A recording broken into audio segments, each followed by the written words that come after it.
Hello and welcome to Candidate Forum 2025. My name is T. Adiemo. And if you were watching, we just finished the mayoral forum. You're welcome and thank you to all the candidates forward and Arniq. My website is www.ladiescorner.ca. I curate content for that website. On Tuesday, we have Wardene at 5:30 p.m. Again, thank you for watching. We're only streaming live on YouTube anyhow, so you do well to subscribe to at LCC Media 1. To get us started, there are two simple rules. The introduction and conclusion will take 2 minutes each, and the introduction and your concluding remarks will take 2 minutes. Otherwise, it's just a minute. And to get us started, we have Erin Rutherford. You're incumbent. You're my top. We're just gonna go like that. So you're gonna start with your introductory comments. It'll be Erin. It'll be Ali, Jesse, and Rob. When you're ready. Yep, I can start if you're ready, T. Yes, I'm ready. Okay, well, hello everyone. I'm Erin Rutherford. I'm the current counselor for Ward Anirniq. I was first elected in 2021 and had the honor and privilege of serving this amazing side of the northwest of Edmonton. And my background is in community building. I have a master's in community development. I worked for 15 years before being elected in the public service sector with various municipalities across the Edmonton metropolitan region. And I have 2 children that are now preteens, so that's a fun age. Live within the ward as well, and am also a neighbor and a friend to many that I've met throughout these last 4 years. Thank you very much. Ali? Hi, my name is Ali Al Kassab. I lived in Edmonton for the last 24 years. I work in a service group. I was in hotel restaurants management. I have diploma, and then I came up with another schooling. So I become a massage therapist, and I've been working as a massage therapist in Edmonton for the last 20 years. I like helping people, and I can see the face on their. I see the face, how happy they are when they get help. Because when people need help, they're really looking for somebody that he really helping them. So helping people as my top priority. And I have 2 kids, a daughter and a son. My daughter, she's 17, and my son, he's 12. And what inspired me to come to this level and for the municipal election, because I've seen a lot of people complaining between my neighbors and my friends and about things. Even me myself, I don't like my rent was going up within the last year, $300 a month for 1 year. That's really not cool. So we need to do something about it. We have to motivate the people and do something about it. Otherwise, if you just keep quiet, nothing is going to happen. Thank you very much, Ali. Jesse? All right. Well, thanks for having me, and to everybody else who joined today. Really good to see you guys again. So I'm Jesse Watson. I'm running for the ward, which is essentially Inglewood South 112, all the way up to Rapperswil to Henday. So it's pretty big. It's vast. It's 100,000 people. My background, I'm an economist. I'm also a city planner. I'm a heritage conservationist. I'm a business owner. I own a coffee shop in the ward. I opened a couple years ago. And I'm a longtime veteran government employee. Always in middle management, so hierarchical pyramid, you can't get much done. But I've always longed to be in politics. And right now I feel compelled. I feel like I'm fighting for my family's life, and I'll describe a bit of that as we go on. So right now, that's a little bit about me. Fantastic. Thank you very much, Jesse. Rob? Thanks, Steve. Appreciate it. My name's Rob Fediuk, also running for a councilor here. My life experience, I have a wife and 3 kids. The kids are 23, 25, 27. Only one of them lives at home. Our daily or nightly conversation is about how his trip from our house to Nate on the LRT station. Our LRT line is a adventure, to say the least. We own two businesses, one in the ward, one just outside of the ward. We have 55 people working in the first business and 23 people working in the second business. I've done 20 years of real estate development, just kind of finishing that stage of my life. We've got a 53-unit apartment building going up in Fort Saskatchewan, where I actually helped write the zoning specific to our site. Plus, I helped with the mayor, the council, and planning and development there, write tax abatement agreements to spur downtown development, which was a passion of mine. The site we bought was idle for 25 or 30 years, and now it's absolutely vibrant with, I think, 15 different businesses and probably about 150 people live in there now. Fantastic. Thank you so very much. Okay, so the first set of questions, why are you the best candidate for the job? We'll start with Rob. Thanks. So is this the one where we got 1 minute or 2 minutes still? Okay, so we're at 1 minute now. 1 minute. Okay. So my life experience is like I said, I graduated university. I come from a pretty diverse background. Both my grandmothers were school teachers for 35 and 38 years, respectively. My mom and dad owned a small business. My daughter's in education right now. Out of university, I was a realtor for 5 years, and I went into development for about 20 years, and then we bought the businesses as well. I bring a lot of experience that way. In my real estate developments, we did projects all across Canada, from Alberta to Saskatchewan, into St. John, New Brunswick, St. John's, Newfoundland, down into Arizona, Florida, and Ohio. So I've got a wealth of experience with dealing with these kind of things. Again, like I said, I've got accolades from different municipalities and different governments, including the provincial government for Newfoundland, from Danny Williams, who was the premier at the time, and helping spur some of the growth and direction there. We helped write the condo bylaws in New Brunswick, where they have a bit of a heavy government system. So we helped navigate that because we were one of the first ones building condos out there. And my experience is obviously, like I said, business focused, and I see that the city is grossly in debt. So that's my focus. All right, thank you. Your website emphasizes fiscal restraint, cutting wasteful spending, reducing permitting delays, focusing on core city services, and enhancing public safety. You're correct. Thank you very much, Rob, for that. Thank you. Thank you. Jesse. All right, there's a yappy dog, so bear with me here, okay? Okay. So I look at the city, and the city really does three things. It plans, it builds, and it manages. From a planning point of view, I'm a planner. I've literally transformed my neighborhood. If you look at the crime stats in Calder, just from opening up a business, it has been transformed. Then you look at the build side. I've been managing projects at the city for literally 10 years, really successful ones, multi-million-dollar ones. So that's definitely something that needs improvement at the city. And then managing, as an operations background, I've always worked in operations. So it's like the nuts and bolts of what a city is, right? It's either real estate, which is properties and leases, or it's operations. So I was in the business side of parks and road services. So I saw firsthand how essentially we've grown without funding it adequately, which this council has actually said on multiple occasions. So I look at planning as a fundamental. It's been eroded as a culture within the city. We've gone to district plans, which essentially has removed any public consultation at a micro level. We used to do things called ARPs, which are city. So, fundamentally plan, build, manage backgrounds there. All right. Thank you, Jesse. Erin, with the astronomical rise in property taxes, with a lack of consensus around public security, many people say they feel more unsafe in Edmonton now than they've ever done.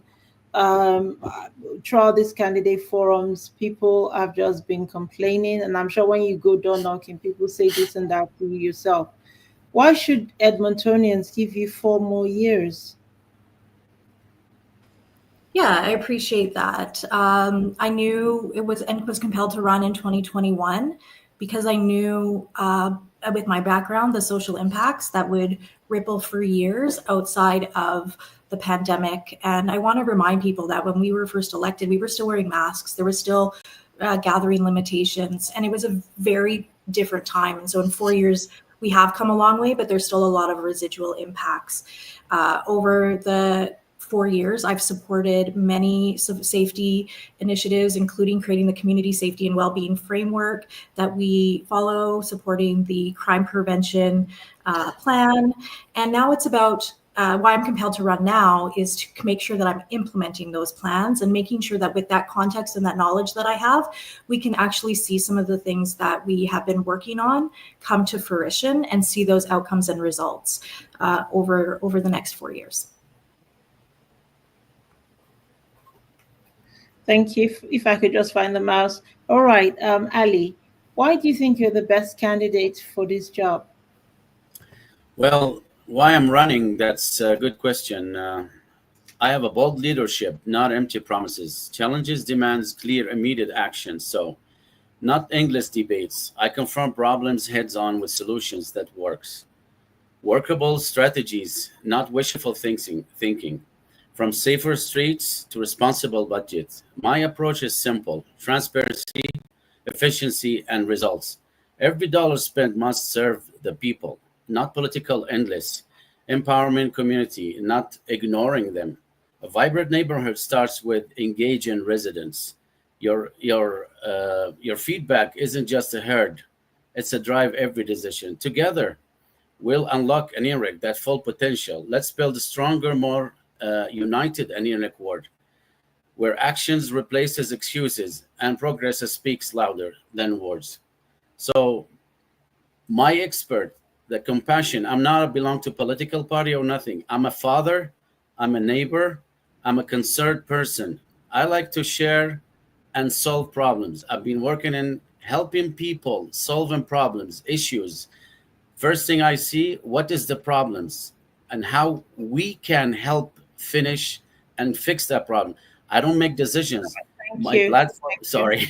Okay, so here's the thing. When you come back to this screen, it means your time is up.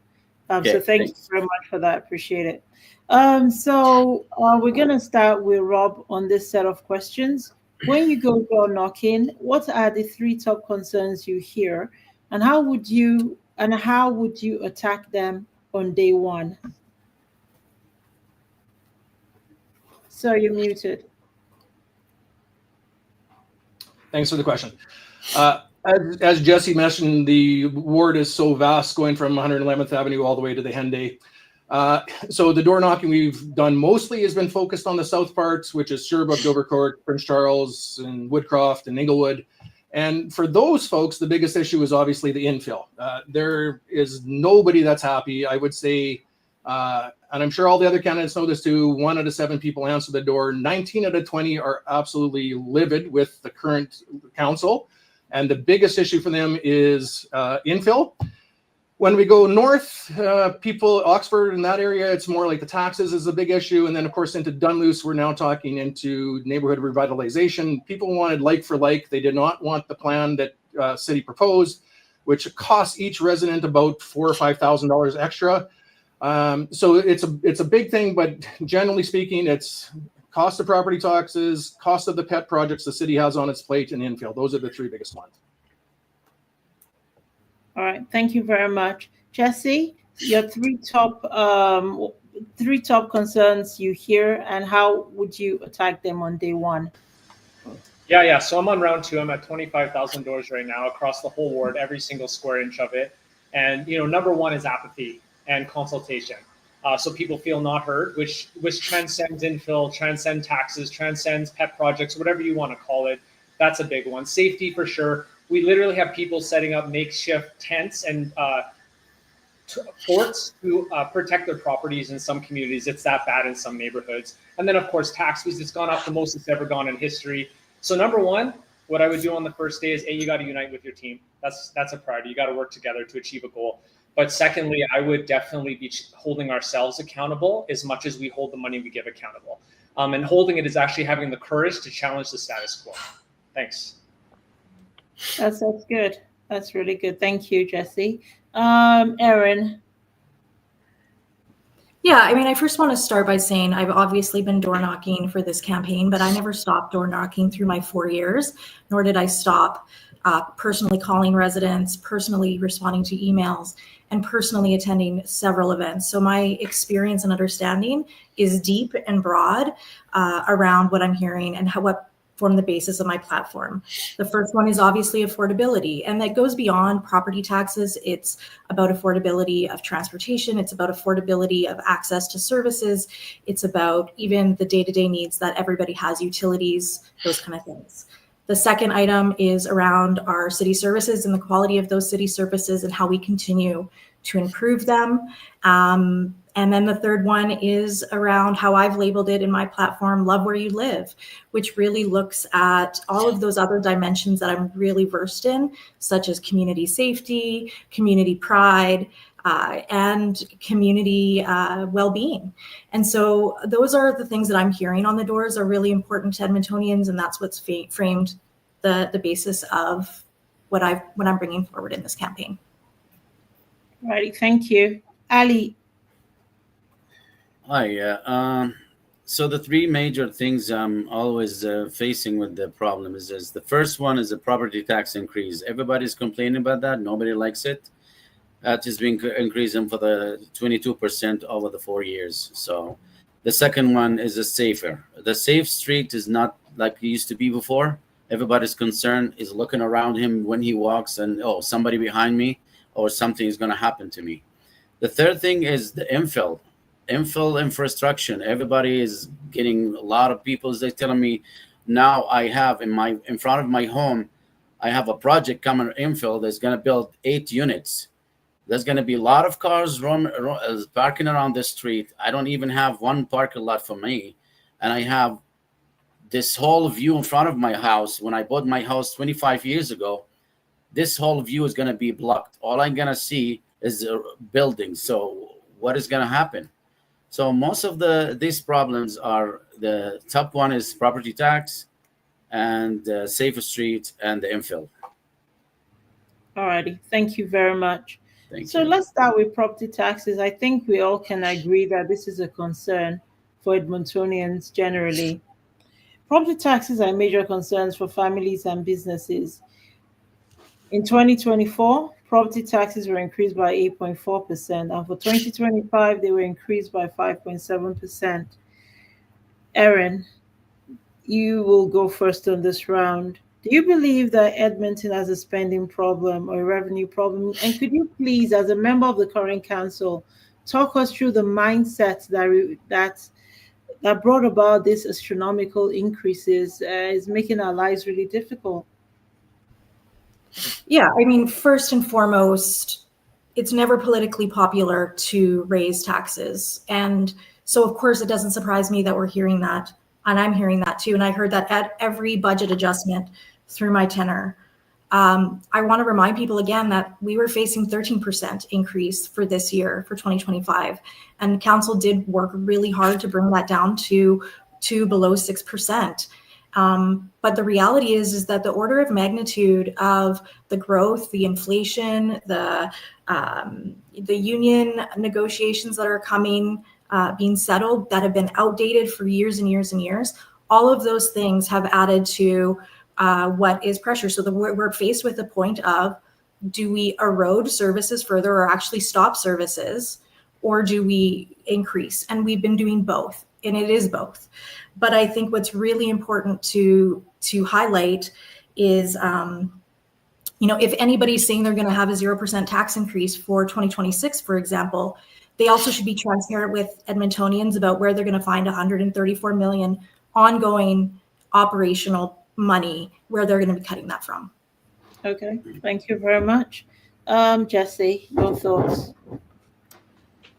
Yeah, so I always say proof is in the pudding, right? Like, we have some councillors in 2021, 2022 saying, and I quote, "I don't have the luxury of time to read the budget."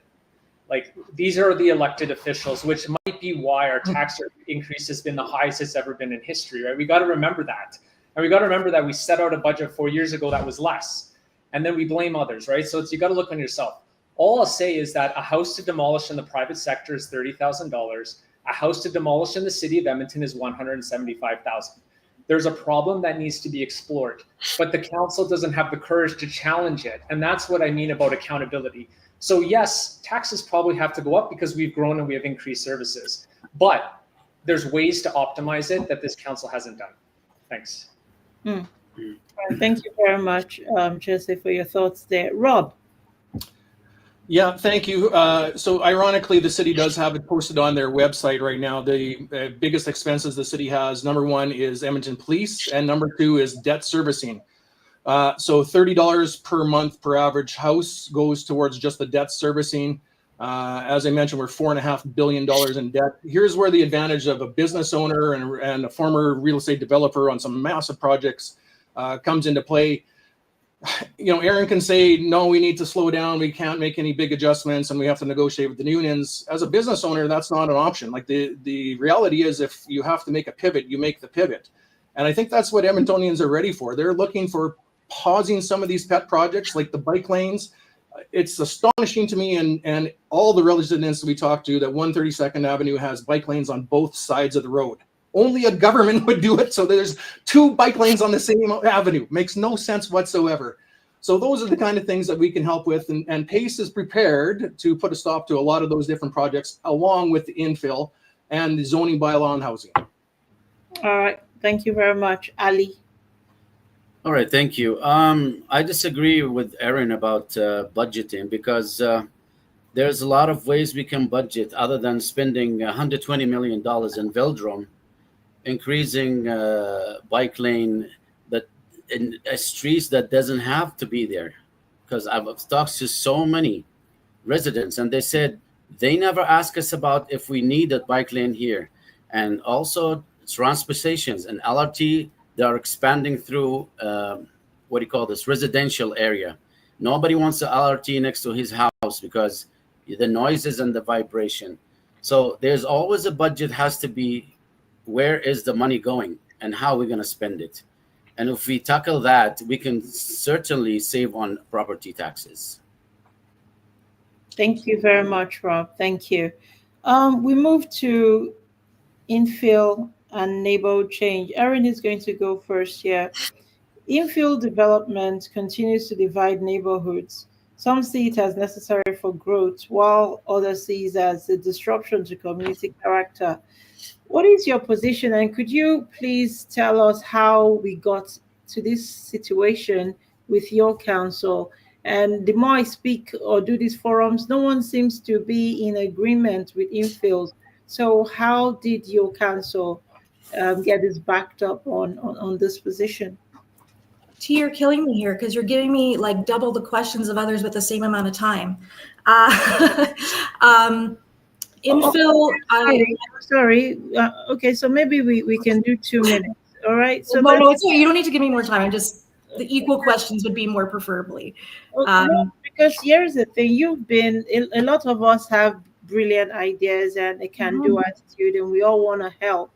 I mean, Jesse here is a local business owner, is a community league president. Local Rob, people are coming into this with life experience, ready to help.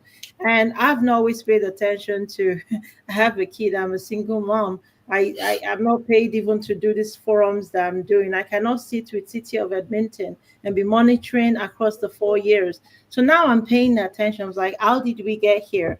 And the only way to know is if you explain it to me like you would a high school student. So do you want me to take a minute to explain how we got here and then a minute on my stance? Yeah, and then we'll give everybody 2 minutes as well to tell us what they will do. Okay. Better. Is that fair? Yeah, I mean, the zoning bylaw renewal was a project that was started well before 2021, and it was well under works. It was really about revitalizing our outdated and kind of a Frankenmonster of a zoning bylaw that existed and hadn't really been comprehensively updated since 1960. And so that was the work of the zoning bylaw renewal. And it was really meant to cut red tape. It was meant to be more libertarian. It was meant to make sure that we're being aggressive with supply, both as the city plan demands in mature neighborhoods as well as in our developing neighborhoods. And so the engagement happened. We've had public hearings about this. And unfortunately, again, I want to just remind people that this happened at a time when, you know, we have to make decisions with the best information that we have at the time. No one on council could have anticipated the kind of funding that would come federally or the uptick that would happen from, you know, 6-8 unit developers. I think about Inglewood as an example, because when I was making the decision in 2023, we actually reduced the developmental rights of neighborhoods like Inglewood and Prince Charles because they were upzoned to an RF3 before. So we couldn't have anticipated a lot of the things that happened. And now it's an opportunity, and we've directed administration to say, now that people see what's happening, let's have an ongoing conversation. But my stance is very clear in my platform. Under affordability, we cannot have affordability without infill. We need it from an environmental, a social, and a fiscal sustainability state, both for people to be able to get into the market in market affordability, but also for us as a city to be able to build where we already have paid for infrastructure.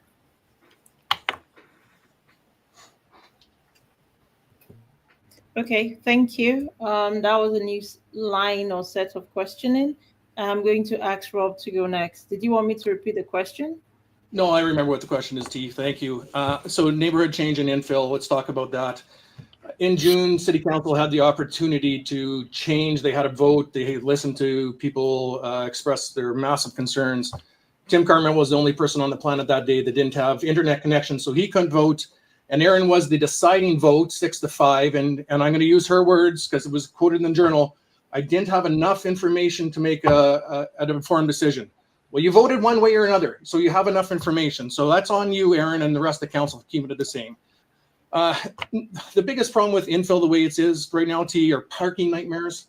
You have no accountability for making parking a requirement for these new buildings. The city council has these pie in the sky ideas that everybody's going to ride a bike and walk. That's not reality in Alberta. The provincial stats are 1.5 cars per dwelling. So if you have a 10-plex, you'd have 15 cars for that place.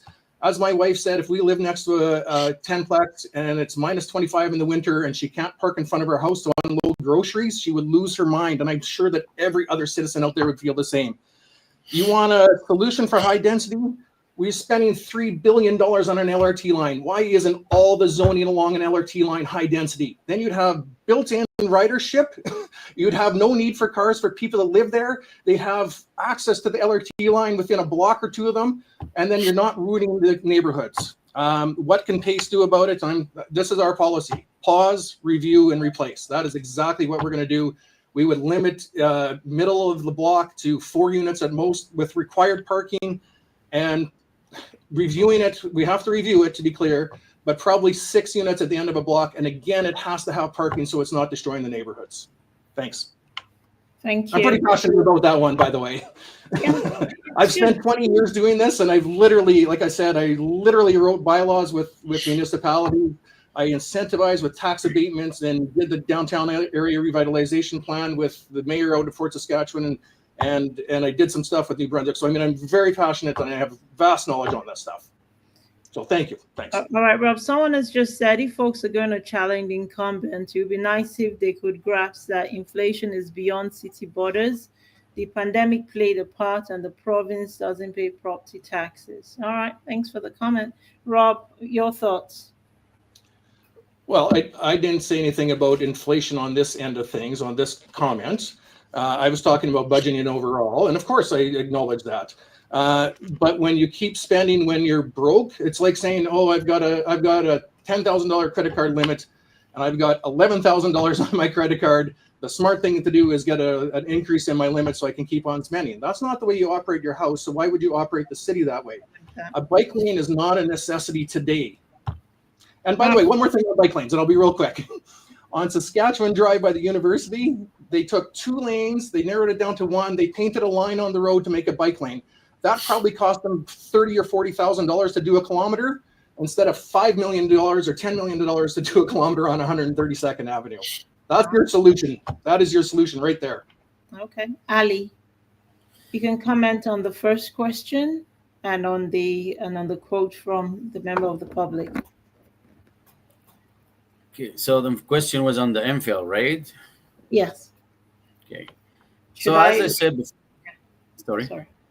I was wondering, should I read the question again, or you're good? No, it's about the infill. Why is increasing? Like I said before, I got a lot of complaints about people having so many units in front of their houses, and we need to find a solution. And I'm not against the infill laws. The infill law was structured to help people build more houses and more communities for them to save places, and but not to the point that we're having 8, 9 unit or 10 units in front of people's house. Like Rob said, there's no parking lot, and I can't come like minus 25. How I'm gonna get my grocery out of my home? The problem is in Edmonton is not like it's gonna be plus 30 every day all year long. We have circumstances. We have days it's minus 50. It's minus 50 here. We have to take concern. I got a lot of people complain about, oh, snow is not being shoveled properly. I can't even reach to the bus station. So the infill here, they're blocking the way. So there's a lot of problems around here, and we need to address it. I agree with Rob. It's between 2 to 4 units maximum with the proper parking. That should be the way it is, but not 8 and 9. And I've seen somewhere 16 units. That's beyond expectation. Okay. Thank you very much, sir. Thank you. Thank you. All right, I'm going to start with Jesse on this round, please. It has to do with disconnect with City Hall. How do you plan to improve communication and trust between the council and residents across the 41 neighborhoods in Anirniq? Yeah, so I'll start with a quote from council itself a couple months ago, and I quote, "We failed consultation." So we tend to accept low engagement as a means to achieve a result. So I'll give you one simple example. 132nd Avenue, whether you like it or not, there's bike lanes. There was 100 people who replied to this thing, in which I was 77 of them. And I actually had my entire community writing in the exact same thing. And as a background in economics and in the city, I recommended a solution that would work, that would help every senior on the entire 9.5 kilometer corridor. It was ignored because of a policy that this council's doubled down on. And so at the end of the day, we need to be humbled, and we need to accept that we're not always right as a city and as a council. We have literally a department of 500 people planning this stuff out, plus another 200, 300 that are implementing it. Someone there must be able to consult in a better way. And that is through actually looking at engagement of what it actually is entailing. All right. Thank you very much. Ali. Sorry, what's the question again? How do you plan to improve communication and trust between the council and the residents of your ward? Well, I believe communication is very important. Like I said, I have to find out what's the problem first. For example, I got people telling me, oh, there's people next to me partying all day, all night, and I can't find solution for that. You know what I mean? So if we don't have the problem, every neighborhood has a different tackle problem. We tackle these problems and we find solutions. We find the proper solution. For example, I'm not going to take an injured person to the mechanic. Mechanic doesn't deal with injured person. And I'm not going to take a car to a doctor. Doctor doesn't know nothing about cars. So we have to find the proper solution for the proper problems. And that's how it goes. Okay. Thank you. Rob. Well, No, Erin. Erin has not had a go yet. Sorry, Erin. Your turn. On the same question? Yes. How do you plan to... Do you want me to reward the question for you? No, it's just about engagement. Yes, it's about engagement, because one of the things I've heard with these forums is that there's the city has not carried along people, and so people are not, there's a disconnect. Yeah. So how would you, maybe if you're reelected, work on that disconnect?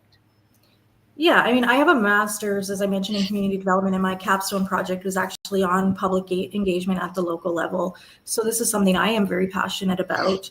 I always look at what can I control. I can't control my other council colleagues and what they decide. I can't control what they say. Some of my candidates tonight are quoting other councillors. I can't control what my other colleagues say. But what I've demonstrated over the last 4 years is just that. I have been a strong communicator. I wrote over 146 blogs for residents. I am one of the only counselors, and especially female counselors, because it's a harder world in there for women in social media, that actually engages actively on my social media networks.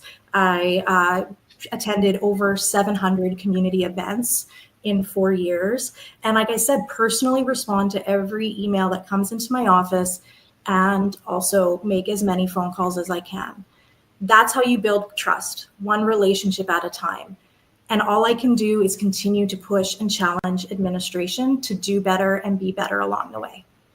Okay, well, you're right, actually, Erin. There are 12 votes there. Every councillor has 1 vote. And thanks for reminding us of that. So Jesse, you started first, but I've got a question that has your name on it. You're a business owner, and planner. How will you support small businesses facing high taxes and red tape to ensure vitality? Oh yeah, I love this one. Okay, well, fundamentally, so everyone's gonna, Rob will probably say it, Ali will probably say it, it's a permitting thing, it's a licensing thing. It's not a permitting thing and a licensing thing, generally speaking. It's a little bit about zoning. I actually think businesses are fundamentally being crushed in Edmonton. There is a flight occurring. They are literally going to the suburbs. My business is broken in 3 times in literally 1 year. So there is a problem that we need to solve. A lot of it has to actually do with crime, the unhoused, the impacts around it, whether we like to admit that. I'd actually start tackling the unhoused side and the safety side, which is going to support business. There's a famous planner who said, eyes on the street are a safer street. If you have a vacant street of businesses, they're simply not going to be supported and they're going to be destroyed and they're going to fly. So I go to business mixers right now, and I can tell you that at the business mixers, Stony Plain, Sherwood Park, etc., are recruiting businesses actively from Edmonton.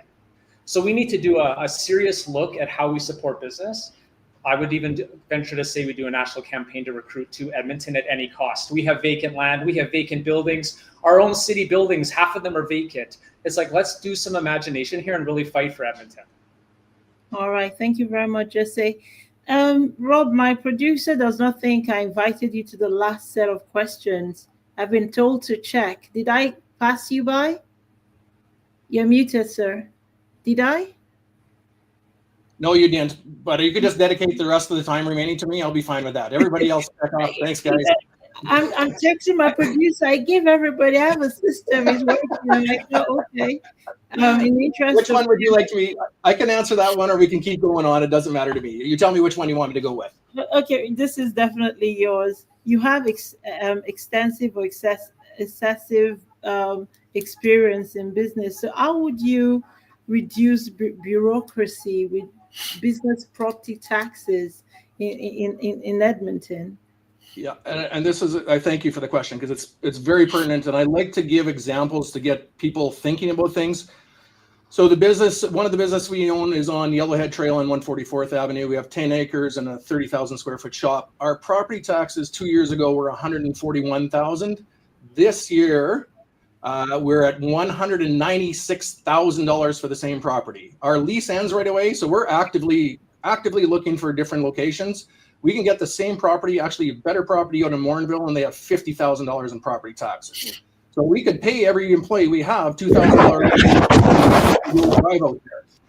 How do you solve those problems? Well, we are 3 times the property tax for commercial than any other place in Alberta.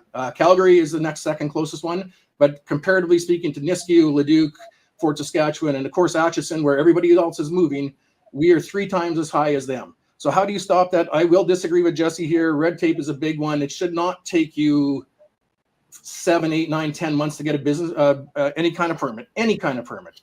If you're applying for permits, you should take between 30 and 60 days, absolutely max.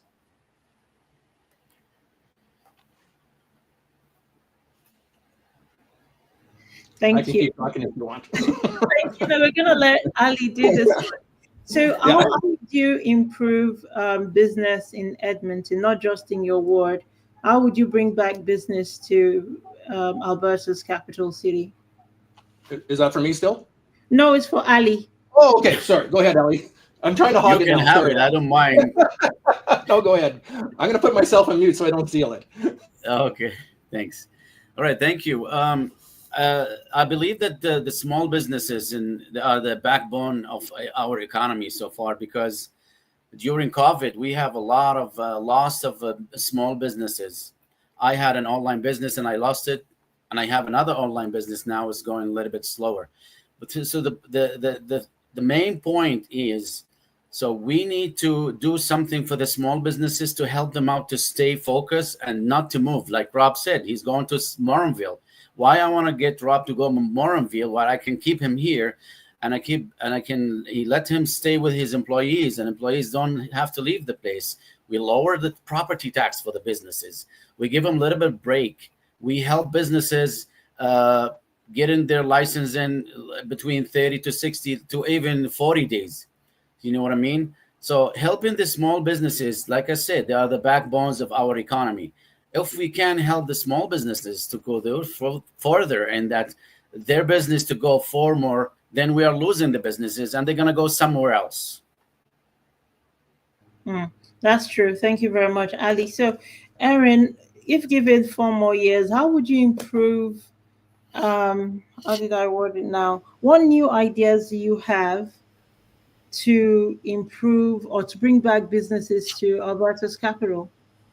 Yeah, I agree with everyone here. I think that, again, COVID and the last 4 years have had a huge impact, and that included on businesses. We also know that we have a lot of renewal work that we need to do and a lot of growth that are adding pressures in terms of construction. For me, I want to first and foremost start with highlighting, this is a good example to highlight my distinguishment from council in this, because one of the reasons I didn't support the community revitalization levy extension that was recently debated at council was because it does lock property taxes in downtown into downtown and continues to put any tax levy increases to the burden of our industrial areas. And there are a lot of industrial areas in Ward and Infill and a lot of areas that we want to see grow. I also do think that we have capitulated a lot regionally in some of our places, and that has cost us in the long run. So I think we need to be obviously increasing industrial retention and attraction. We need to be improving our regulatory environment for community businesses.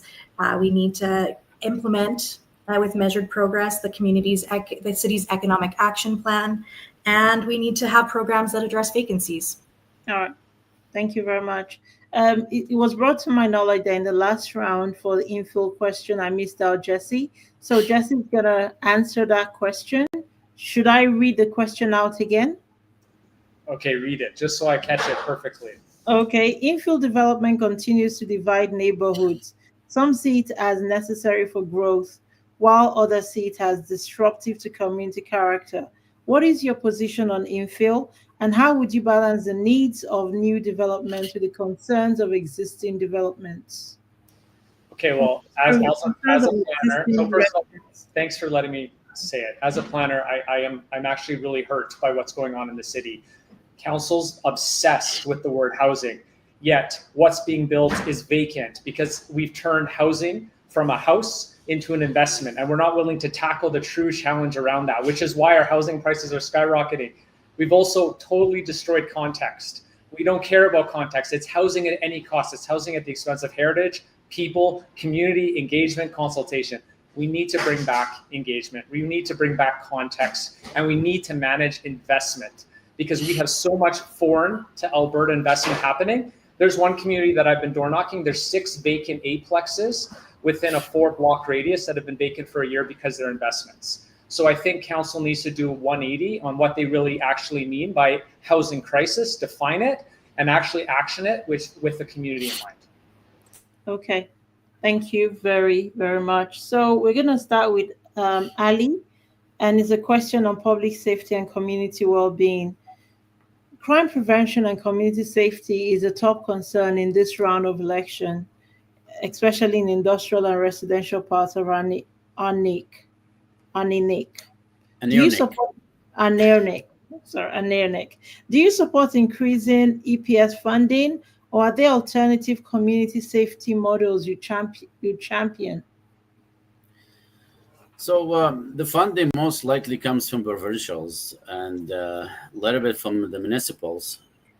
What the safety concern is, people, they want to be like, they have to tackle on their parks, who's going to the parks and who's coming from the parks.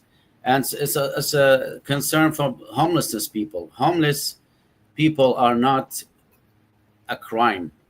Some people, they have a reason for being homeless. Some people, they lost their job. Some people, they have addicts, and they get concerned about that. Plus the crime scenes. The crimes started with drugs. We have to come to solutions, how we tackle and handle this kind of problems that make the problems as a safety concern for everybody. And especially we have also concerned safeties at the transit system. I got my daughter, I got my wife. They can't go by themselves because we are a Muslim and they wear hijab.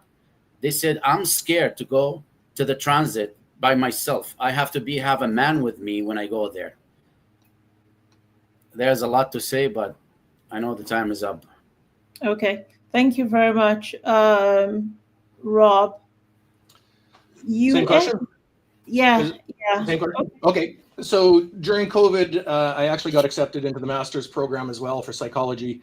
One of my best friends is a psychologist. So we talk about this kind of stuff all the time. So very quickly, there are 4 types of homeless people, and I don't think people realize this. And by the way, my wife's a nurse, so she works with that population a lot as well. So first off, there's the happy-go-lucky drunk, the guy that just collects your bottles and uses that money to get another drink and doesn't really bother anybody. Then the next 2 groups are the people who with severe addiction problems or mental health issues. And those 2 people, I mean, I'm 100% in favor of supporting them. They need help. But the 4th category is the one I want to focus on, and that's probably 25% of the homeless population.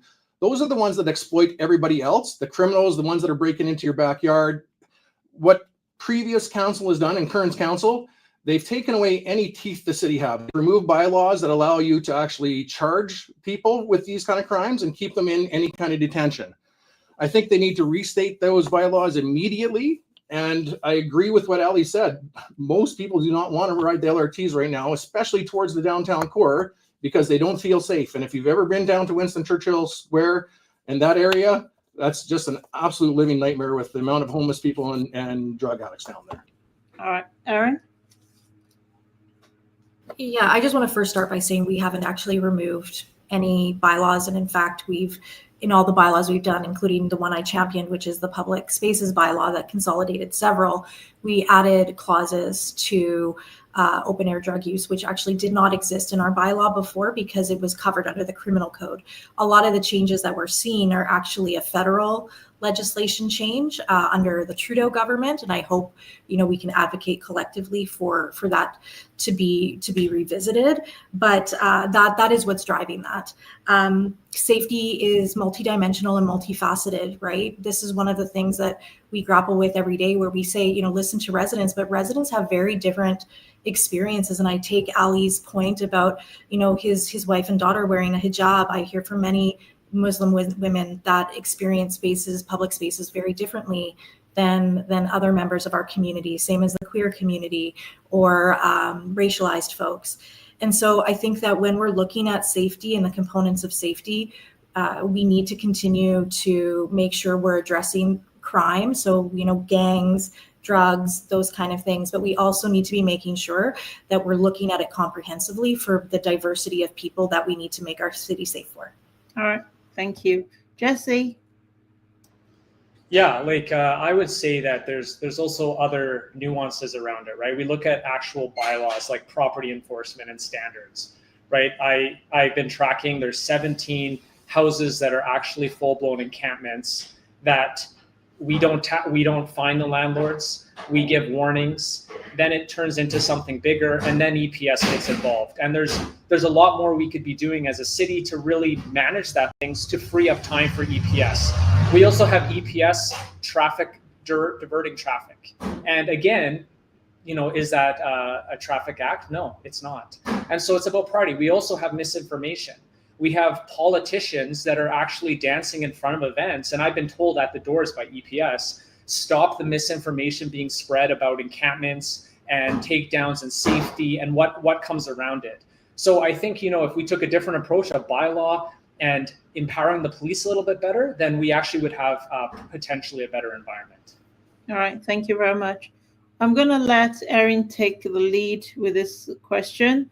What Anirniq, includes older neighborhoods like Prince Charles and Calder with affordable housing stock, but it also faces pressure from gentrification and rising rents. How will you protect affordability while encouraging renewal and redevelopment? Well, in order to have affordability in neighborhoods like that, it's simply supply and demand. And to Jesse's point earlier about things rising, we've had a significant influx of demand and growth in terms of people and net new population coming to our city. So even though we created permissible bylaws and in some ways you could argue mitigated some of that, the demand did not match the supply. And so in order to address affordability from that perspective, you have to actually have diversity of housing choice options, and you have to have a large stock of both rental and for purchase and along the entire housing spectrum. And as well, then in addition to that, you need to have strong plans to build non-market affordable housing. So that's housing that is subsidized to various different levels to help folks that are on lower income and struggle that way. So that absolutely is what I would still see needing to happen. Okay, thank you. Rob, do you believe the city should continue funding housing first initiatives? I'll leave that to the province and not-for-profits. You're muted, sir. No problems. No, I think there's actually better solutions for that, T. As I mentioned before, out in Fort Saskatchewan. So what we had done there with the help of council, planning and development, we had few lots out there that were sitting vacant for 30 or 40 years. So no development whatsoever. It was hard to bring people back downtown. It was actually it was my idea, but it was the city that cooperated with us to do a tax abatement for high density housing. And that tax abatement equated to this: 5% of what we spent was given as a property tax credit.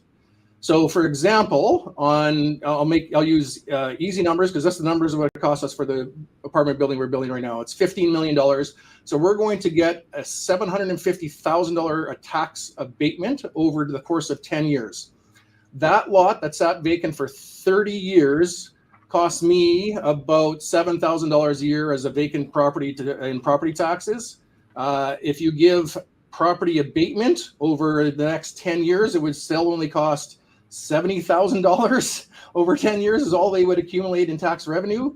By doing this tax abatement plan, by the time that the abatement is finished in year 7 or 8, the city will be hundreds and hundreds of thousands of dollars ahead of the game moving forward.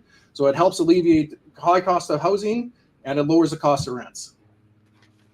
Thank you, Jesse. As a business owner and community leader, how do you balance concerns about homelessness with ensuring small businesses and residents feel safe? Yeah, so I would go polar opposite than Rob. It is housing first. Actually, it's a proven model. The city used to do it 10, 15 years ago. They shifted to shelter support mostly. We have to bring people on a journey when it comes to affordable housing. In our very own ward, we had a shelter go in with really bad communication, despite somebody saying that their keys in communication.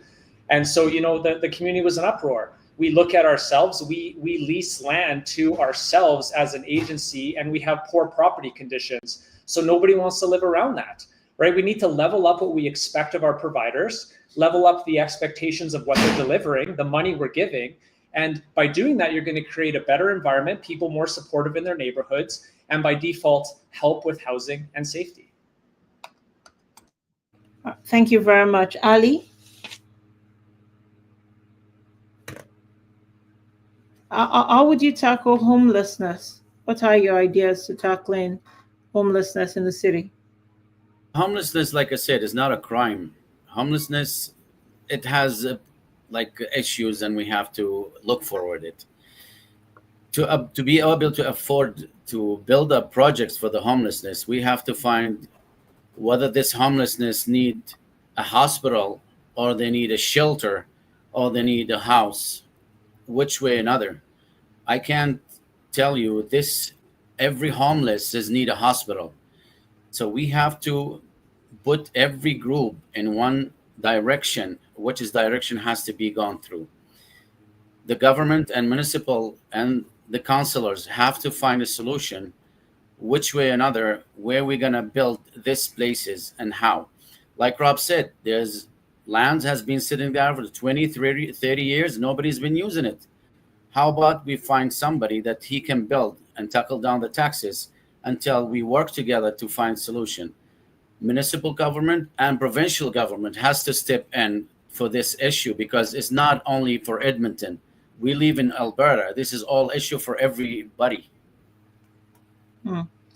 Thank you. I'm not seeing any questions from members of the public on our feed. So I'm just going to go on to one more core area for me, bike lanes. Edmonton plans to build approximately 23 kilometers of new bike lane infrastructure in 2025, mainly on the city's north side. Yet residents in neighborhoods like Dalton have pushed back, petitioning against changes such as the conversion of 96th Street into a one-way street. What is your policy? Actually, this is a question. What is your policy on bike lanes, and how would you deal with it moving forward? Sorry, Ali, could you start the Sorry, round? okay. So the bike lanes, I don't mind bike lanes in a measurable way. So let's say I don't want to see two bike lanes in one street, because it doesn't make sense. I have seen that Heritage Road connected to 50th Street. It's long street. It used to be two lanes, and this bike lanes taking over both sides. Now, my question is, when the emergency vehicle comes back, I'm driving in one lane. Where I'm gonna go? There's places for bike lane, and there's barely the car can squeeze in. This is very dangerous place and not acceptable. We have to look at the safety, not save, like we need to save people's life when services vehicles comes, like fire trucks or emergency vehicles. All right. That's all I'm saying. If it doesn't disrupt the corner of the safety, then if the neighbor want it, then let's have it. If it's not, then it doesn't make sense, then we don't need it. Okay, thank you. Rob, what's your policy on bike lanes? Thanks, T. I think I mentioned it a little bit before. So to be clear, my policy and PACE's policy is the same thing. We're not against bike riders per se, and we're not against bike lanes. We are against this massive redevelopment that's costing hundreds of millions of dollars. I referenced Saskatchewan Drive before, where they took two lanes and they painted a line down, 2/3 of the way down one line, and they put some signs up, and that's your new bike lane, and they haven't had an issue there for 5 years. That costs probably $50,000 or less. The stretch between, 113 Ave now and connecting 127, I mean, ask Erin what it's costing. I'm going to guess it's going to be between $15 or $20 million at minimum. And what does that do really? I can tell you what it does. It disrupts all the businesses there. We've talked to the people on that corner, and they are all vitally upset because they've lost parking, they've lost access into their businesses. We've talked to the residents, and they all say the same thing. I talked to a 90-year-old lady who said, I have to get onto the DATS van, and now it parks in the middle of the road, and in the winter, I have to walk onto the middle of the street to get onto a DATS van when I need to go somewhere. That is not good planning by the city, and the problem is that they don't listen to what the people want, and they refuse to make a change here. Thank you. Erin?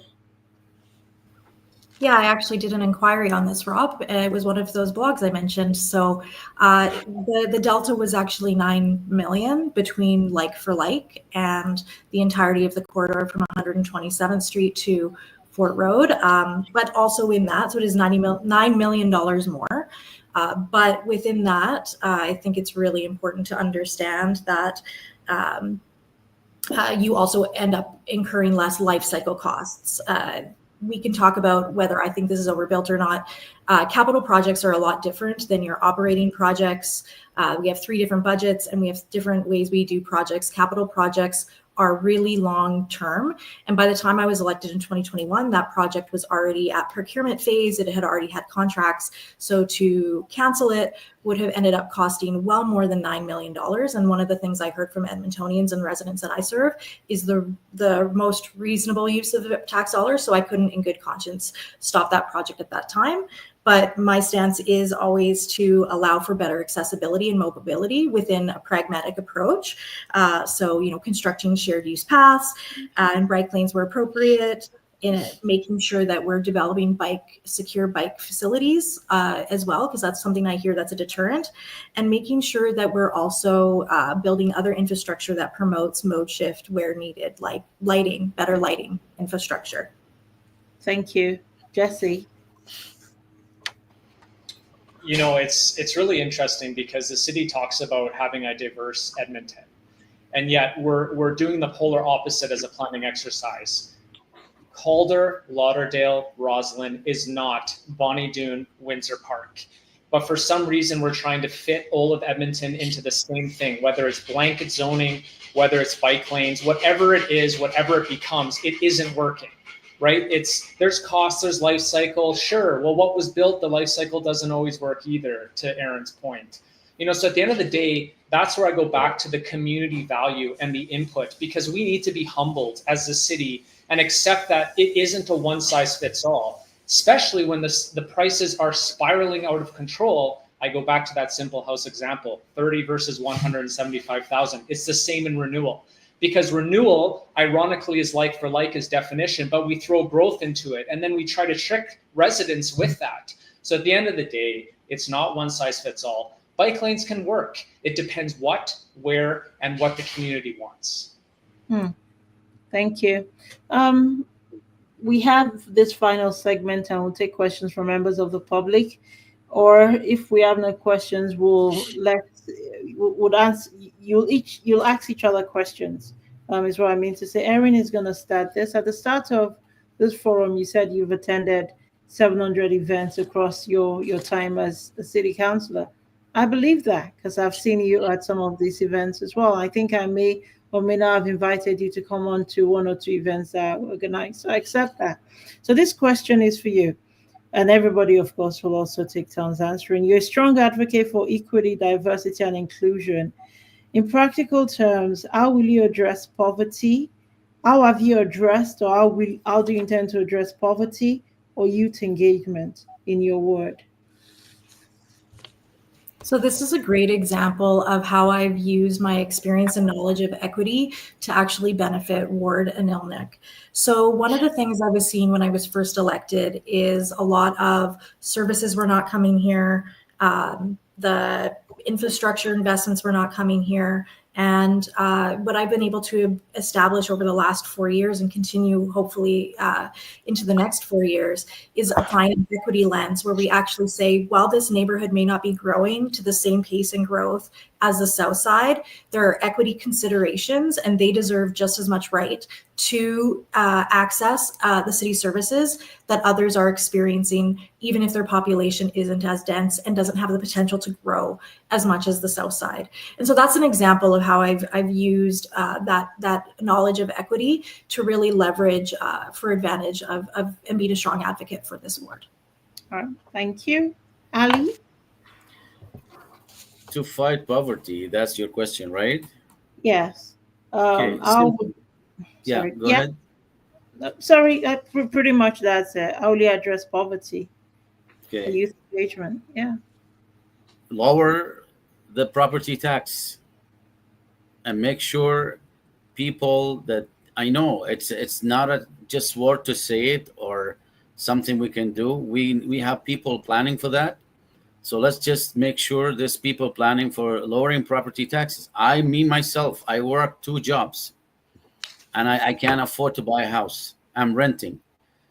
So every year I get $300 increase in my rent. Why? I keep asking my question.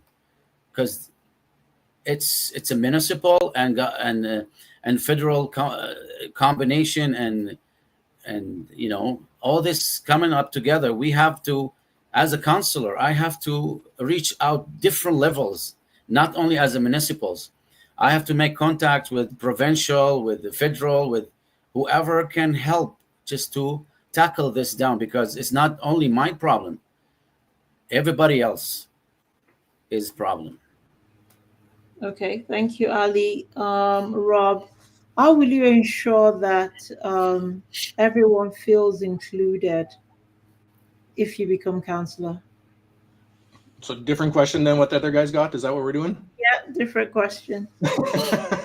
Man, you took away all my talking Do you points. want to answer? Do you want to answer that question?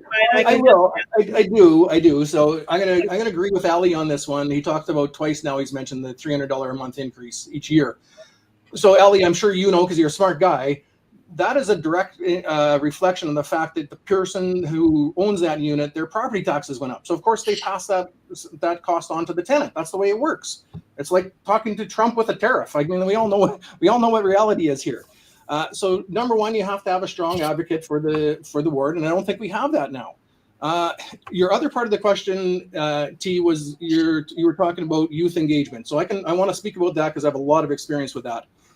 So first off, I sat on my kid's school board for 3 years. That was a pretty wide eye-opening experience for me, because you're dealing with people from all over different kinds of experiences. But more importantly, for 22 years, I coached soccer. 7 of those years, I was the director for a premium club in Edmonton, and I sat on the ASA board as well for those 7 years. We raised over $100,000 to take the teams to Hawaii, Las Vegas, and Seattle over those times. And actually every single year I coached more than one team. So I had to deal with all the parents, all the kids, all the people involved with that. So I'm a huge believer that the way to bring people together, especially kids, is with food and with sport. Those two things make people breaking bread and playing games together. It brings down the walls, and it's way better engagement for people. And I've said this on the door knocking, and part of my French here, but truthfully, the North End gets the shit end of the stick a lot, right? That's why we need a strong advocate. The South Side gets brand new pickleball courts, and they get brand new tennis courts, and they get brand new everything. But the North Side, what do you get? Well, if I want to go out for a night, I got to drive across the river to go to White Avenue, or I got to go downtown. And we don't have that on the North Side. So I advocate for that. And with all my business connections, I want to make that happen. All right. Thank you very much. Jesse? Yeah, I don't know if we need to focus on pickleball courts for the North Side, given our financial situation, but hey, that's just me. Like at the end of the day, end poverty, was an initiative by the city that was defunct, right? It didn't work. Yet this council is still a permitted agencies going off under the guise of end poverty to build stuff that's not being built. So it is about affordability, right? But it transcends. It's about leisure access. Are you maintaining that affordability? We have rec centers on the North Side. Can you get there in a sustainable way? Is the transit working for you? I've been riding transit this whole campaign, and actually it's not too bad. And dispelling some myths around it, it's actually pretty safe. So I've been commuting all times of the days, and I've seen that. So it's really about, again, proof is in the pudding. Affordable housing, if the city wanted to address it, then we could literally buy things and convert them, right? But instead, we give it to housing corporations to build at $500,000 a unit. It's about priorities, and it's about the way we're approaching things that are trying to achieve results. So there's land, there's leisure, there's ways to promote it. And again, it's about options and having the right plan to address it. All right, thank you very much. Yeah, we take a 10-second break. And this is where I say welcome again to the to this candidate forum. My name is Tia Diemo. I curate content for ladiescorner.ca, an alternative community-based news outlet. You're watching from our YouTube page at LCCMedia 1. You do well to like and subscribe. So this is where I get you to ask each other questions. And the plan I have is I'm going to get Rob to ask someone a question. You've got 1 minute. If you have nobody to ask, that's fine. But we'll just take it in turns. We'll start with Rob. Rob, Jesse, Ali, and Erin. Sure. Okay. Kind of caught me off guard with this one, but I've got some stuff in my back pocket here, T. And I want to be clear to everybody watching. Erin and I have never had a conversation. I don't know Erin at all. I mean, I've seen her at a couple events. We've never spoken. I'm sure she's a nice person. We just fundamentally disagree on on our approaches on things. So my question is, as you can tell, I'm sure everybody knows listening, and Ali has agreed with me several times on this. To me, one of the biggest things, and it all starts with a budget. You can't supply more homes for homeless people if you don't have the money to do it. And you can't do all these other things if you're always over budget. So my question to Erin is, what is your plan to get the budget under control? So I think that for me, it's always been about, and will continue to be about, and then we'll let the electorate decide, about protecting public services. I think under inflation increases has led to service erosion that this council has been tackling and course correcting. And so I'm going to support that and continue to support that. But that being said, we have many ideas, and I have them in my platform on how we strengthen our tax base. And one of them, as an example, is Infill. If you, as you proposed, Rob, bring that down to 2 units within mature neighborhoods, you are completely going to cap the development industry from building and doing tax uplift that we need. So we need infill, we need our industrial areas to really get that attraction and retention that you mentioned. And I think we're all in agreement in this room on that one. So that's great to see. And I think it's about also making sure that we're holding the line on 41st Avenue with substantial completion. I talk about how we have neighborhoods that are still developing, and they've been developing for 30 years and they're not complete yet. We're getting pressure from builders and developers to develop south of 41st Ave, which there's no transit, there's no services, there's no infrastructure, and we would have to end up paying for that for the public side. So those are some of the examples of ways that I plan to continue to. But it was not a hole that this council dug us into, and it's not a hole that one 4-year term can get us out of. Just to clarify, I never said 2 units. I said 4 to 6 units. That's what I said. I thought you said 2. So, yeah. But 4 to 6 units still. That was when you mentioned my quote about we didn't have enough information. I was really worried about the unintended impact on affordability and the chilling effect it could have on the market. And so that's why I voted no. Okay. All right. That's why I voted yes to the amendment. Fair enough. Okay. Jesse? Thanks, Rob. Erin, thank you. Jesse? Yeah, I guess a two-pronger to 2 people. I'm generally curious. Rob, I'm curious why you believe political parties are important. And Erin, I know you ran with political parties during your last election. Are you doing that again this time? Who do you want to answer first? Maybe Rob first and then Erin. Sure. So I can share this one. I got involved with PACE because I heard Doug Main on 880 Chet about a year ago, and he totally sold me on the idea of political parties. To be clear for everybody listening at home, because I've had to deflect this one a few times, PACE is not associated with anybody. It was founded by Sheila Feimeister and Doug Main, and there are 9 confirmed candidates. That is it. We have 9 people plus the 2 founders. We made the policies together. That is all. Why do I like the party system? If I was an independent and I won, I would have to convince 6 or 7 other people to do what I wanted, which was best for the ward. As a party, we've all abided by the same principles, which are on the website. We are going to have 7 people, if we're lucky enough to get 7 people elected, all rowing the boat in the same direction. So it's easy to make meaningful change in a hurry. Erin and current council said, hey, we can't do anything about the current zoning bylaws again until 2027. That is false. You absolutely can. And if there's enough will on the board to pause everything and review it, you can change in a hurry. That's exactly why I did it. Okay, thank you. Erin? Yeah, I didn't run with a political party, so I think there's a really clear distinction that we need to make. I was endorsed by 2 currently sitting MLAs, David Egan and Sarah Hoffman. And because of those endorsements, several people that typically volunteer for the NDP did come and volunteer for my campaign. But my campaign publicly disclosed all of my donations. I ran a budget of $23,000 and I won in 2021.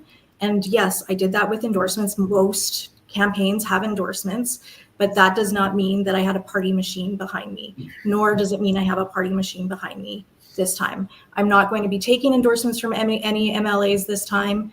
I am not doing any of that kind of stuff, but obviously if the values align and there's volunteers that want to support my campaign, I'm not going to say no. Thank you. Ali, time for, do you have a question? Yes, I do have a question, if you don't mind. So, with this property tax increase and deficits in the budget of City of Edmonton, my question for Erin: did you guys have increase of the raise for the councilors $10,000 a year, and for the mayor $25,000? Well, we didn't approve it, but yes, there was an independent body that does look at council compensation and created a funding formula for that, the same way we have for our EPS now.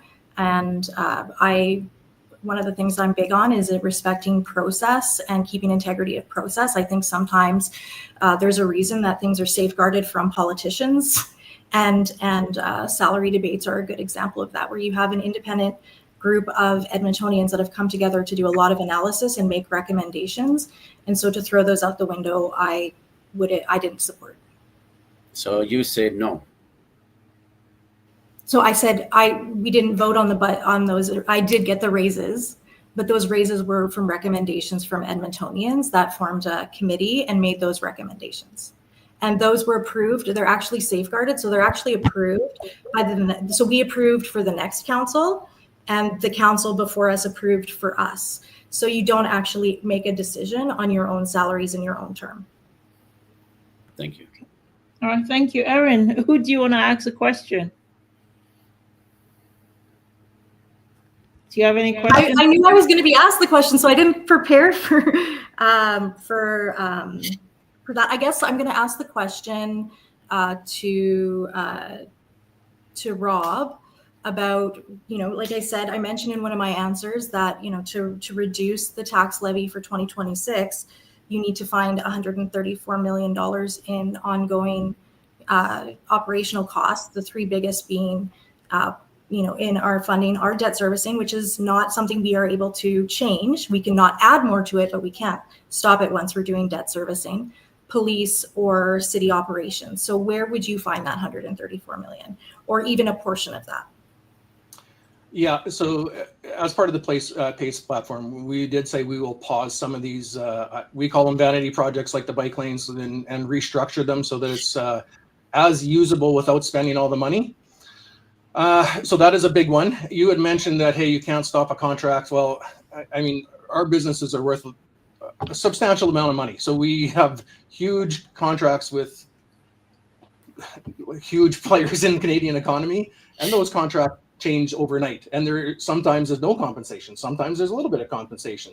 So when you're talking about contractors who are contracting with the city of Edmonton, of course, every single one of them wants to keep on this city payroll for other future projects. So they would never jeopardize those kind of things. They would cancel those contracts with small, if any, kind of penalties. And if they don't, then they risk the issue about ever getting a job with the city again. And I think that's the stick that you guys got to shake at them when you're talking about those things. So that would be one of them. Ali and I kind of agree on this one. There's a lot of vacant lots. Like I said, I looked online. There's 405 vacant lots in downtown Edmonton. The city owns a lot of buildings, specifically Chancery Hall and the building right behind it, that are sitting at 10% occupancy. You moved everybody in, and I say you, I'm saying the city, not you personally, Erin. The city moved everybody into Ice District, where they're paying astronomical rents instead of owning those two buildings and being rent free. So those are very, very bad business decisions. So I actually have plans for those buildings, and I've actually approached a couple of current councillors about those. I'm actually consulting with a couple Indigenous groups, so everybody out there knows about some housing down there, which would actually revitalize downtown, make it safer, and all those kind of things, and increase the tax base for downtown. Okay. So those are the kind of business experiences that I bring, and I've got 110 other ideas like that. Thank you very much. We're going to have to wrap up that segment. Erin, I'm sure he's done his best to do justice to your question. Thank you. So if you're just tuning in, thank you for watching tonight's Candidate Forum. My name is Tia Day, and my career content for an alternative community news outlet called Ladies Corner, www.ladiescorner.ca. That's my producer. She saw like moving us to the next thing. I know that I was just doing a plug-in for the website. We have 10 more minutes to go, and I know it's a Sunday night. We need to have that cup of tea. I don't know what we need to do to relax, do something for our mental health, maybe. Yes, where's that question again? So we're gonna take two questions. We're gonna start with Ali. All right, just so we're fair. And then we're gonna take our closing remarks. So if we do 1 minute real quick each, you got the question, Miss Producer, you can take it off. Once they've read it, you can leave the screen like that. It's up to you. Ali, whenever you're ready. The question on the screen. Yes, sir. Where can we find data on what has been built so far? And if we're still in a housing deficit, does the current pace of high density infill still make sense? Do you have any thoughts concerning the question? Well, the high intensity infill, like I said, it depends on the area. I don't mind, like I said before, infill law is to increase and solve a housing problem when it comes in a common sense, when there's a parking designated and not more than 4 units. No, it's going to go there 8 units and 16 units. That doesn't make a sense. That's my answer for it. Okay, thank you. Rob. So the question was, can you put it back on there? Just so I want to make sure I 100% understand that question, T. Does the current pace of high density infill still make sense? Well, I mean, I don't want to say it's unrelated to the city, but the truth of the matter is that it's a reflection on whether there's a mass immigration into the city. If there's more people moving in all the time, then yes, of course, because you're going to have more housing for people moving in. If the amount of people stop moving to Edmonton for whatever reason, then we'll have an oversupply. And Jesse mentioned the fact that there is vacant eightplexes out there. That's a pretty clear indication to me that we're kind of getting at that saturation point. What's more intriguing to me, though, T, is the fact that none of those places are actually affordable. Basement units there are going for $1,100 to $1,400 per month, and 2 or 3 bedroom units are going anywhere from $2,000 or $1,900 to $2,600 or $2,700, depending on the area and depending on the unit. So that's not affordable housing by anybody's stretch of the imagination. Erin, he says, where do we find data on what has been built so far? And are we still in the housing deficit? So, you have data? Yeah, well, I have data. I did an inquiry that is publicly available now on the city's website, and it has the data from 2024. And then there was an update in the June public hearing where we talked about infill, where they actually provided the numbers for 2025 to date. So that information is all publicly available. As is mentioned, I'm a big believer in supply and demand economics. Like we know that is the case. And so if we're still seeing inflated prices, we still know that there's demand and that there isn't an oversupply. And we still need to see housing, and we need to see it in Blatchford. We need to see it in mature neighborhoods. We need to see it in developing neighborhoods. We need to give people choice of where and how they want to live. And so, for example, while 1,100 in Inglewood might not be affordable to everybody, we're not saying it's affordable, but it's more affordable and attainable to live in Inglewood than being able to purchase a $800,000 skinny. All right, thank you very much. Jesse, you need to have a go. Jesse? So during the June hearings, admin themselves said that we should pause because we're already hitting 2037 targets. So there is an oversupply. Rents aren't falling, again, because they're investments. So the council needs to fund, you need a business. Like we talk about supply and demand economics, like, hi, I'm an economist, and I can tell you that we need to manage the investment. And we need to manage like typologies, right? Just building stuff for the sake of building it, calling it affordable housing in, say, Grease Spa isn't the same as affordable housing in Carnarvon across the road. Like all these things are really, really detailed incremental impacts. And you have to really go deep to understand what it means. And, at the end of the day, I think, what's the supply is a question mark in my mind because, admin themselves said that we can take the time to pause and reflect. All right, thank you very much. So we are meant to be taking closing remarks, but I've got a question for Erin. Guys, please bear with me. Someone has just said, No, that's not. Is this true? Forgive my ignorance here, but could you educate us?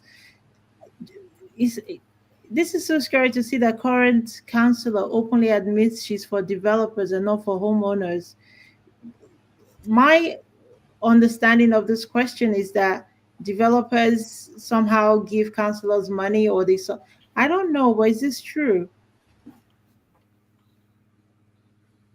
I've never openly admitted that I'm for developers over homeowners. I think what I'm trying to get at is that there are a lot of homeowners that want choice, and they want a choice of where to live. We have really amazing neighborhoods here in Ward and Ilniq, and we have a lot of places that people can't access if they can't afford a single family home or an expensive infill. That's a skinny or a duplex. I know I was priced out of Inglewood. I had to move in 2022, and I was priced out of Inglewood as a single mom. So I get it, but I really think it needs to be squashed right now. I don't receive any, like, there is a lot of things that are said in the public space that are not true, and one of them is any kind of kickbacks or any kind of Erin, maybe not just you, sorry, maybe not you. Do they like fund campaigns? Do these developers like pump money, like to support campaigns? Is this why a lot of councillors seem to be supporting? I don't know, please correct. So forgive my ignorance as well. Yeah, so for me, that I can't speak for any other councillor or any other, and I won't speak for any other councillor or any other councillor's campaign. Okay. I did not have there was a report that came out in 2021 that showed that I had zero developer dollars in my 2021 election campaign. And when I was making those pivotal decisions on zoning bylaw, I was making them from a place of what is in the best public interest with the information I have, and adjust and adapt along the way, which was what we've always been said we were willing to do, including the recent amendments to things that we heard were important, like the massing. I was recently interviewed about how we reconsider parking, and I don't think we should add parking minimums back in, but I do think there's other ways we can tackle parking. And so it's, to me, this idea that if we're saying that that infill is an important piece of this, that somehow we're in the back pockets of developers is really hurtful to me, who's somebody that lives in this community, cares about this community, and has been a strong voice for this community and will continue to be. But I also recognize that we need to make sure that housing is in places that are great and that people don't currently have access to. Okay. Thank you very much. I'll give you all the opportunity to have a last word if you wanted to comment on that as well. So maybe we do a 2-minute closing, but I'd like us to close on a positive note. So here's my question for you. What is your hope for Edmonton? I know tonight we've talked about some of the staggering problems we face here in our beloved city. We didn't mention unemployment, but it's 12% in Black communities. Property tax is astronomical. Security, this infill thing. So I want you to tell us, leave us on a positive note. What is your hope for Edmonton? Because what I'm hearing is Edmonton is changing. Are we going to have 4 more years of same, or we're going to go on a different note? So your closing arguments, and we'll start with Rob. Thanks, T. And again, I appreciate you hosting this, and I actually get a lot of the other candidates as well, and I appreciate their perspectives. What do I hope for Edmonton, and how do I think we need to get there? So for me, I'm going to talk about the latter first. How do we get there? To me, it all stems with property taxes and affordability. The current policies in place with making permitting so difficult to get, and the timelines and all those kind of things. It's not a very business-friendly city. The cost of everything is not very business-friendly, and that's why businesses are leaving the city and going out, which is actually going to deplete our tax base because we're going to be losing all those businesses. And actually the fallout of that is that people will move into the suburbs more. So what do I hope? I hope that we get a council that is budget-friendly, that actually gets things under control, gets spending under control, caps the amount of debt that we pay all the time, gets that under control as well, and then we can build for a better future. The idea with PACE is that we're going to be focusing on debt reduction and business friendly and safety. Those are the big things with us. And of course, everybody knows our stance on infill as well. Thanks. Okay. Thank you, Rob. Jesse. I'm going to start with saying, think about the most important thing to you in the coming 4 to 8 years, right? That could be affordable rec center access. That could be better transit.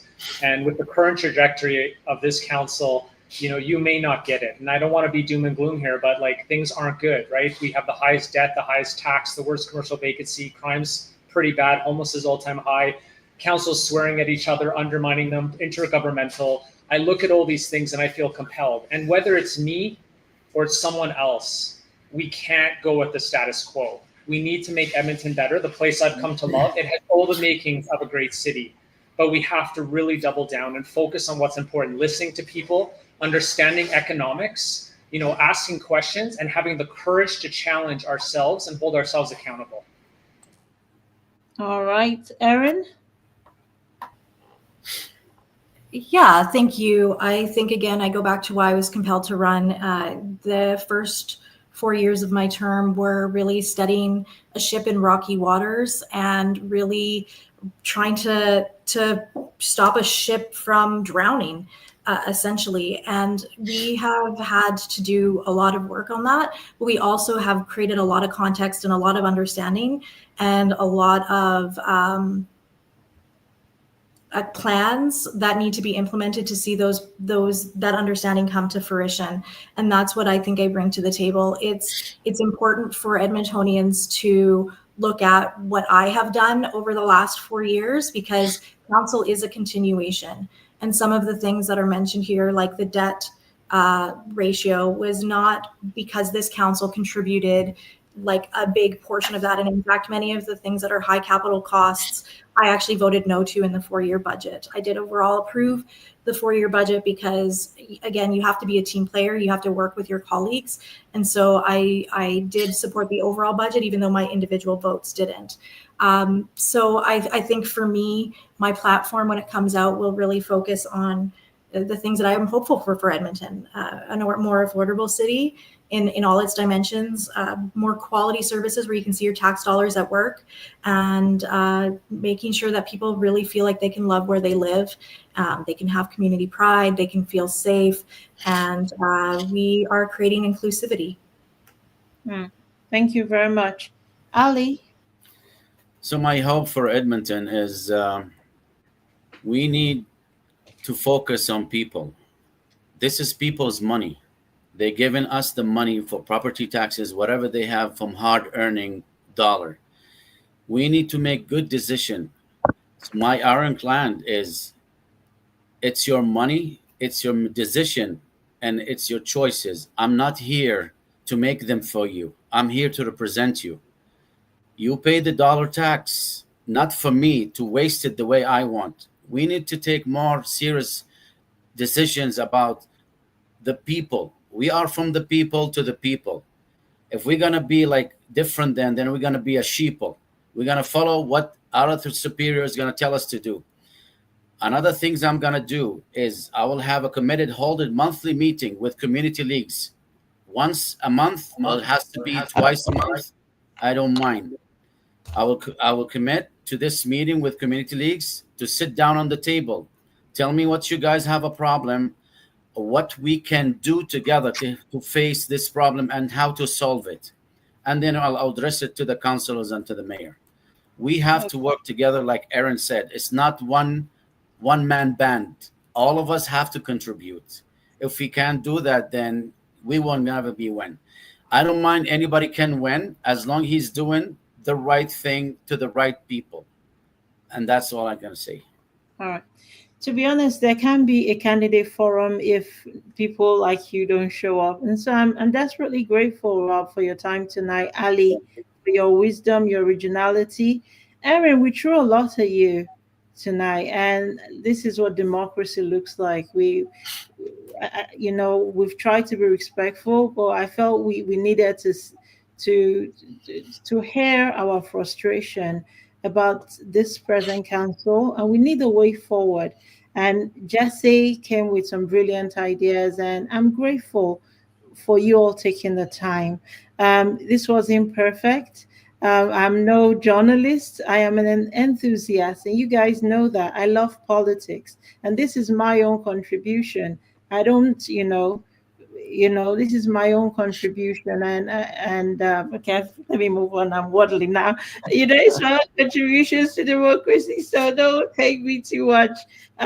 Maybe there were shortcomings. If you feel I ignored you, forgive me. Maybe No. next time we'll get it right. If you feel I wasn't fair, we'll get it right. Okay, we're doing the very best we can to give everybody proper representation, and also so the constituents of your ward know who they are getting at the end of the day. If they decide they're giving Erin 4 more years, so be it. May the best candidate win, is what I say. And you go knocking on those doors, you make your cases to the constituents and let them choose. All right. On Tuesday, candidate forums carry on. We have what Dene, yeah, at 5:30 p.m. Please visit our website, ladiescorner.ca, for the entire schedule. We've taken 7 minutes. We've overrun for 7 minutes. And again, thank you so very much. I'm grateful. Bye, guys. Have a great day. Thank you. Awesome, Bye. Rob. Appreciate it, everyone. Thank Yep, you. Thank you. Okay. Thanks. Bye-bye, Okay. everyone. Thank you. Bye bye. Bye.